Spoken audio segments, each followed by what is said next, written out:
People would always ask me about the streetlights when I was a kid. Odd if you don't know the context. Streetlights in my cul-de-sac had the odd habit of leaking. It could be the driest summer of all time, and in the small Southern California suburb where I come from, that's saying a lot.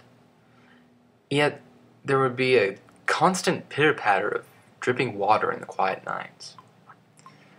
For a while, they thought it was the water system, sewage or otherwise, because the water is such a concern out here, so saith the infrequent drought attention PSAs that pop up on the radio every so often. The idea that a pipe could be leaking with enough pressure to reach up a 20 or so foot concrete hole is quite frightening. Also, it's annoying for the upper middle class soccer moms who have to jog under it instead of walking like a reasonable human being.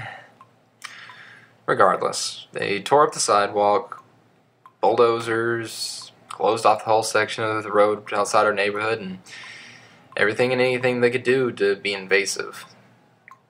Of course, because of this story being heard by you people,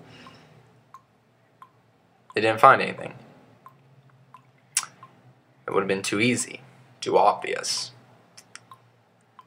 My dad, the knowledgeable physicist who knows everything, dismissed it as merely condensation.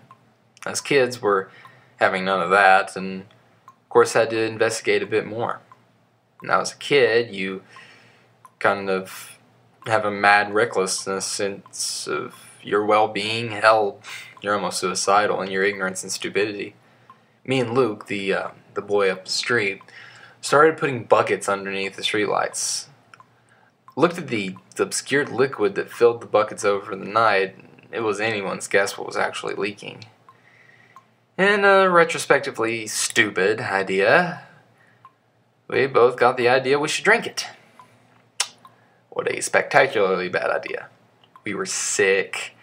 Our moms were mad. I missed school for the whole week because of it.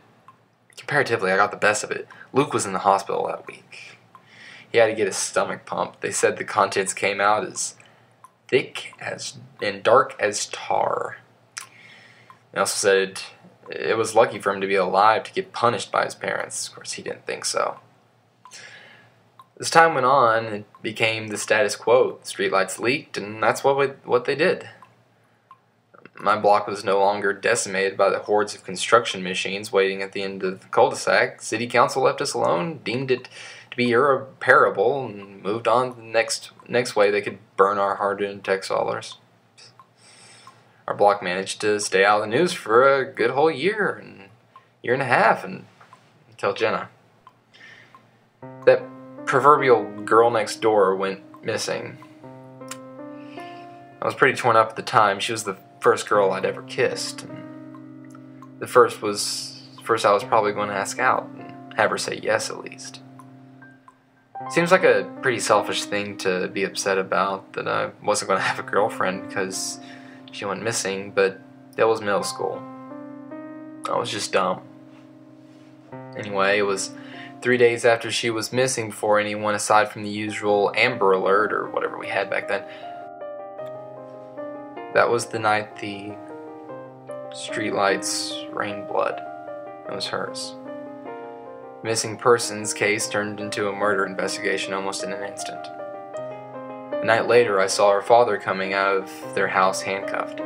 Jenna's mother stood next to mine on our lawn, crying and screaming at the police car pulling away. I was so confused, I couldn't work it out at the time. Her father had apparently kept her in a crawl space in their house, drugged and bound with duct tape. It was something that hit me hard, something that those CSI and Law and Order shows really go into, is how all those murderers and sick fucks have neighbors who think they're normal people. The school had a memorial service. People said their piece. Parents cried during the service, thinking about if it happened to their child, how they would feel. But people moved on. Not a short while after, one of the other kids on the block decided to make the news as well. It wasn't that he died, rather it was that he hit another kid with his car. He was high or stoned or something, but my father said that kid was no good when he moved into old Luke's house, who had since moved to Texas. Now, I guess he got his proof positive.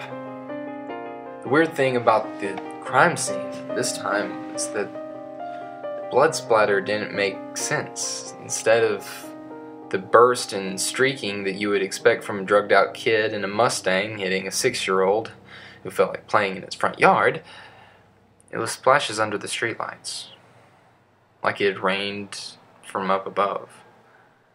It became an interesting asterisk for the case notes, but the police saw it as a simple hit and run. 5 years later, long enough for the adults to forget about all the weird occurrences that came out whenever somebody died on our block, we made news a final time. This time it was something that hit too close to home for it to be swept under the rug. One day, my little brother didn't come home from school. He had been at a debate tournament the whole day.